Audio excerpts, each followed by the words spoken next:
they got Lil Durk in a hole for basically some BS.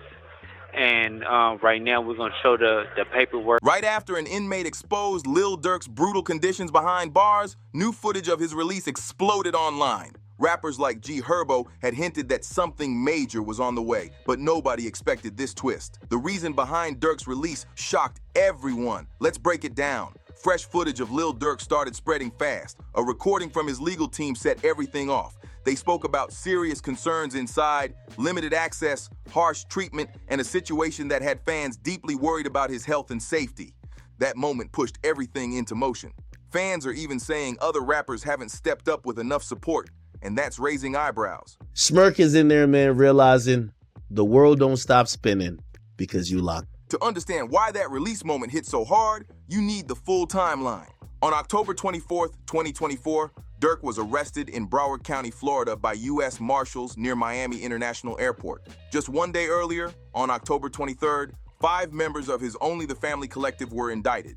Those 5 were Kayvon London, Grant DeAndre, Dontrell Wilson, Keith Jones, David Bryan Lindsay, and Asa Houston. Durk was named as the person who allegedly organized the operation. He was extradited to Los Angeles and arraigned on November 15, 2024, where he pleaded not guilty. The judge ordered detention without bond. Every attempt to secure his release failed. In December 2024, bail was denied again. Prosecutors pointed to jail calls that showed rule violations, including claims that he used other inmates' phone accounts to make three-way calls in May 2025. Another bail review was denied in June 2025 because of reported jail infractions. Then another request got shut down, with prosecutors saying he had tried to flee to Dubai before his arrest. Every single time, the answer was the same: no. Then August 2025 hit. Durk was placed in solitary confinement after allegedly being found with an unauthorized Apple Watch. The Special Housing Unit, known as SHU, is not a normal cell. It's isolation straight up. Durk spent 131 days there across 4 months. He was allowed just 1 phone call per month, no in-person visits, no regular contact with the outside world. On January 6, 2026, his legal team filed a motion arguing that the long stretch in solitary violated federal rules and possibly the 8th Amendment. A review hearing happened on January 7th. Around January 15, 2026, Durk was moved out of SHU and back into general population. A follow-up hearing about the extended SHU stay had been set for February 9, 2026, but it was canceled because the issue was already resolved. He was already out. No new infractions or custody changes have been reported since. Durk remains in federal custody. He is still being held without bond. He is still facing charges that could bring a life sentence. But for the first time in months, he can make regular phone calls, have visits, and interact with others. For fans tracking every court update like it's Game 7, that shift felt massive. His own lawyer called it a small but meaningful step, and that says it all. It matters, but it's still small. The real battle hasn't even started. The charges are the real storm. The reason Durk is sitting in a federal detention center instead of his home studio comes down to allegations that sound like a crime series, except every name is real and one person lost their life. Durk is facing 1 count of conspiracy to commit murder for hire, 1 count of using interstate facilities to commit murder for hire resulting in death, and 1 count of using, carrying, and discharging firearms, including a machine gun, in furtherance of a crime of violence resulting in death. If convicted on all counts, he could spend the rest of his life behind bars. Federal prosecutors have confirmed they will not seek the death penalty, but the stakes are still sky high. This is not a case where someone takes a quick plea and walks away in a few years. As his attorney Drew Finley said in a conversation with DJ Vlad, this is a binary outcome kind of case. Vlad, this is Life. This is a life imprisonment case. There's Okay. no in between. This isn't state court. There's no, Right. hey, we'll do 10, 15. It's a life case. That line says everything. There is no middle ground, no easy deal, no quiet exit. Federal court does not play like that, especially in a case this serious. Finley stressed the difference between state and federal cases during the interview, and that difference is huge. If you and I talk, state cases are kind of middle school basketball and federal cases are kind of the NBA all-star in terms of the complexity and everything that goes into it. According to prosecutors, the allegations trace back to November 2020, when Durk's close associate and OTF artist Davion Bennett, known as King Von, was killed outside an Atlanta nightclub during a confrontation involving people connected to Georgia rapper Quando Rondo. Prosecutors allege that after those events, Durk placed a bounty on Quando Rondo's life. According to the government's case, that alleged bounty led to a failed shooting attempt on August 19, 2022, at a gas station near the Beverly Center Mall in Los Angeles. Quando Rondo survived. His 24-year-old cousin, Saviaya Robinson, did not. Robinson was killed in the gunfire. Prosecutors say the evidence behind these claims is detailed and wide-ranging. They've presented flight records showing OTF members traveled from Chicago to California using credit cards linked to Durk's OTF label. They point to hotel bookings and communications that they claim connect the group directly to the alleged plot. The government alleges that Durk organized everything by offering what federal complaints describe as lucrative music opportunities and cash payments as incentives to those involved. The picture prosecutors are painting is serious. They claim a successful artist used his resources and influence to target someone, and that the situation spiraled out of control, costing an innocent person their life. Adding even more weight to the case is the reported cooperation of a co-defendant, OTF Jam, whose real name is Jamel Norman. Authorities say he has provided information that implicates Durk, possibly in exchange for a reduced sentence in the federal system. Cooperation in federal court carries serious weight. Finley addressed this directly when comparing federal cooperators to state witnesses. He even referenced the collapse of Lil Woody's testimony in the Young Thug Ryko trial, pointing out that something like that rarely happens at the federal level. So that just never happens in a federal case. And I'm saying this to the guy that did an iconic interview of Sammy the Bull Gravano, right? Finley made it clear that in the federal system, cooperating witnesses go through multiple interviews and testify before grand juries. If they change their story or take it back, they can face perjury or false statement charges on top of their original charges. That pressure is real. The system is built to keep them locked into their statements, and most do not risk flipping their story. Federal cooperators do not take the stand and fall apart. They show up prepared. They say exactly what prosecutors expect, because their own freedom is on the line. People are locked in.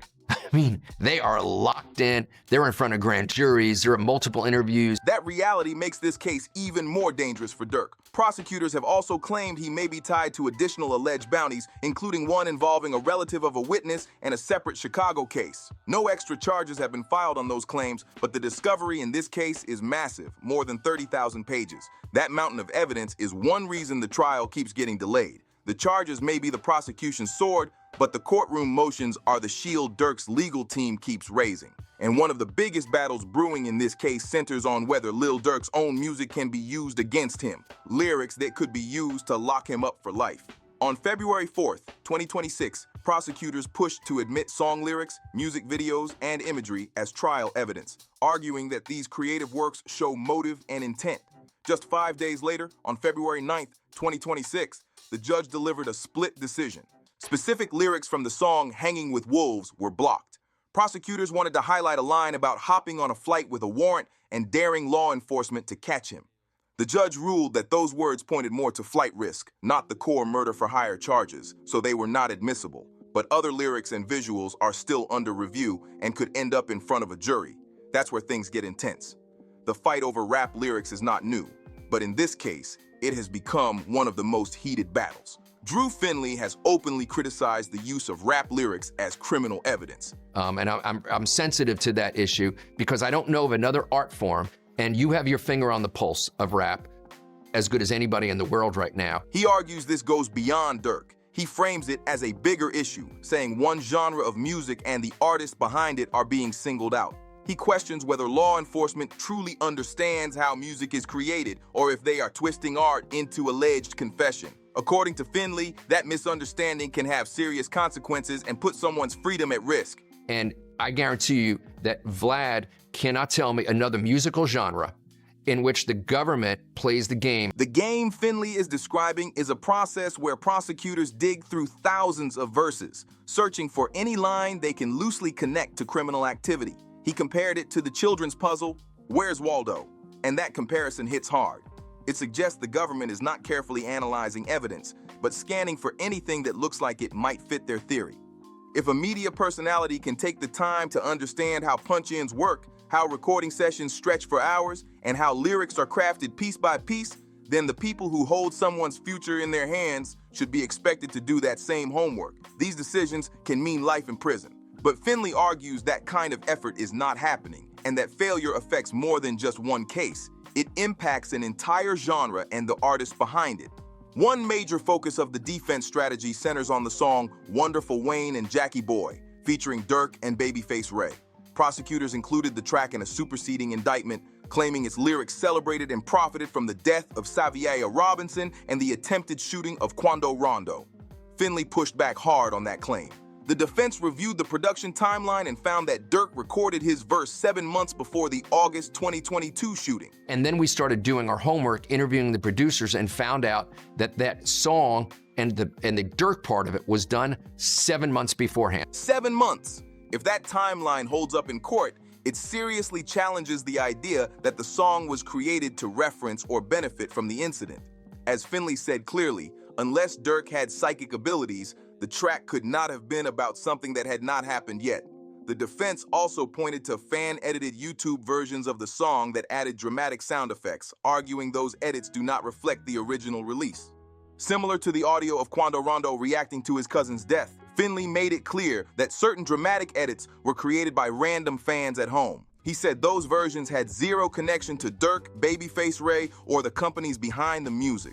According to the defense, those edits should not be treated like official releases. Beyond the lyrics battle, the defense has filed multiple motions trying to shut the case down. In April 2025, they moved to dismiss. In November 2025, a motion claiming the grand jury was misled about altered lyrics was denied. The defense also asked for dismissal based on reported death threats made against the judge and prosecutor, arguing that those threats damaged the fairness of the process. That request was denied too.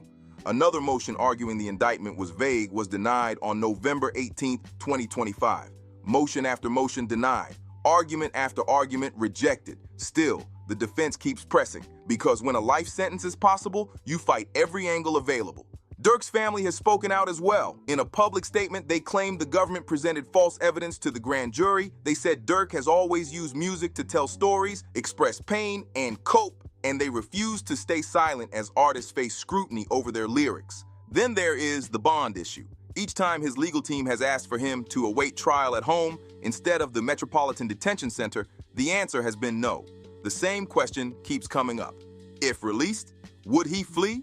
Prosecutors point to one key detail. When Durk was arrested on October 24, 2024, U.S. Marshals picked him up near Miami International Airport. Authorities allege he was trying to flee the country, pointing to multiple international flights booked under his name and the names of associates, including trips to Dubai and Switzerland.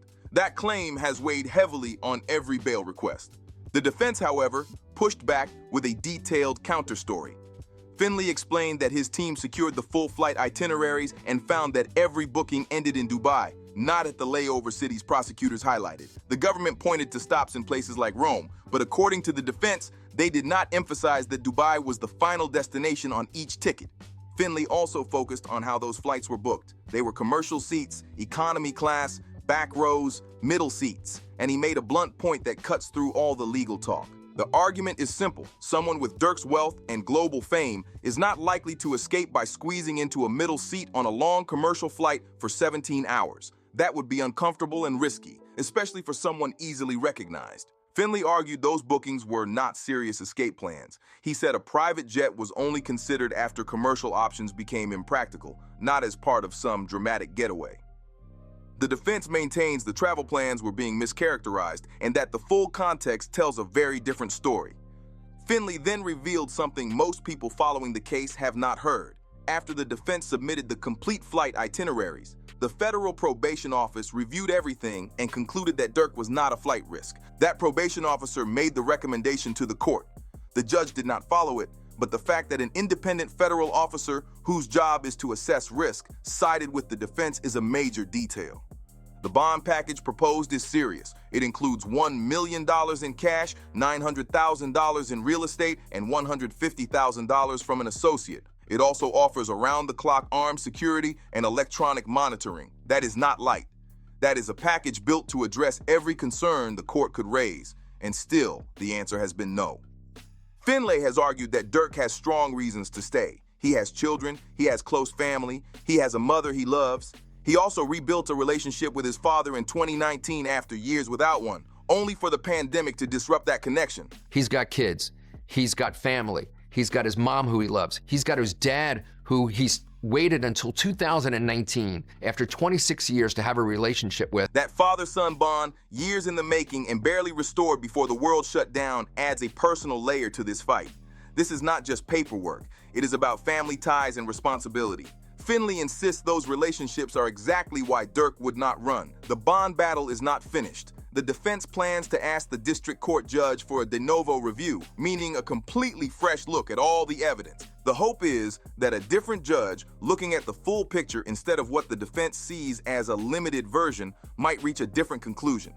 But the federal system moves slow, and every day without a bond ruling is another day Durk stays inside. He has reportedly filed paperwork exploring bond or house arrest, yet no release has been approved. Prosecutors continue pointing to the flight bookings and reported jail infractions, arguing he cannot be trusted to follow release conditions.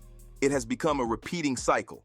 Each denial hits hard and dims the hope that he could prepare for trial outside the walls of the MDC. Now attention shifts to the trial that could decide the rest of his life. That date has changed so many times it barely feels real anymore. It was first set for January 7th, 2025. Then it moved to October 2025, then January 2026. Now the current schedule lists April 24th, 2026, with a backup date of May 4th, 2026, depending on final decisions. Most delays have been tied to the massive amount of discovery and requests from co-defendants needing more time. Durk has reportedly objected to the latest postponement, signaling he wants to move forward and fight the charges. That detail stands out. Someone eager for trial is signaling confidence in facing the case head-on. The courtroom will ultimately decide how this story ends. Between now and the April trial date, major legal fights are still on the table. The battle over which lyrics and music videos can be shown to a jury is not fully settled. The February 9th ruling blocked specific lines from Hanging with Wolves, but other songs and visuals are still being reviewed. Every decision about what gets admitted or thrown out reshapes what jurors will see. In a case where prosecutors rely heavily on circumstantial evidence, communications, travel records, and cooperating witnesses, those pretrial rulings carry serious weight. One piece, in or out, can shift the entire mood of a courtroom. Finlay has shared his view on Durk's mindset during all of this. When asked how he is handling the pressure of possibly facing life in prison, Finlay described him as steady and strong. He said, Durk has remained confident, polite, and respectful despite the circumstances. That attitude, according to his attorney, goes beyond basic client meetings. Finlay said Durk stays engaged, listens closely, and shows appreciation for everyone working on his defense team. Those descriptions clash sharply with the image prosecutors are presenting. On one side, the government outlines a serious criminal case. On the other, his lawyer describes a composed man under extreme pressure. Whether a jury ever hears about his demeanor is uncertain, but from his defense team's view, he has stayed calm in the middle of a storm. Then there are voices from inside Durk's circle speaking out. G Herbo, a fellow Chicago rapper who has known Durk for years and worked with him, was asked directly about the case during an interview. His response was not careful or vague. It was firm. He said he believes Durk will survive this chapter. I know for a fact that's not the end of his story. Like, he coming from under that shit. Herbo placed the situation into a bigger pattern he has witnessed over the years. He talked about watching Durk rebuild himself again and again, pushing through setbacks that would have ended most careers. Always been somebody that, like, through all the adversity of any trials and tribulations, he always been able to, like, overcome that shit and reinvent himself. Each time, he came back stronger. According to Herbo, that is what separates Durk. It is not just talent. That's what really make him the GOAT to me, because when you come from where we come from and been through the stuff that we've been through, it's like, it's easy to give up. It is resilience and the refusal to stay down. Still, Herbo did not pretend this is easy. When asked how it feels to watch Durk go through this, he called it painful. He pointed out a harsh reality about fame and success. Once you reach a certain level, pressure increases and scrutiny follows. Herbo even made a bold prediction. He said this dark moment could shape Durk into someone more focused and more driven than ever before. That is a powerful statement, coming from someone who has seen his journey up close. But predictions do not decide cases. Courtrooms do. The discovery is still under review. Motions are still being argued. Cooperating witnesses are being prepared. And Durk remains inside the Metropolitan Detention Center, waiting for the day he stands before 12 jurors and tells his side of the story. So now it comes down to you. Do you think he walks away from this, or does this case take an even heavier turn? Drop your thoughts in the comments below. If you found this breakdown valuable, make sure to like, subscribe, and share this video so more people can stay informed. Hit that notification bell so you do not miss the next update.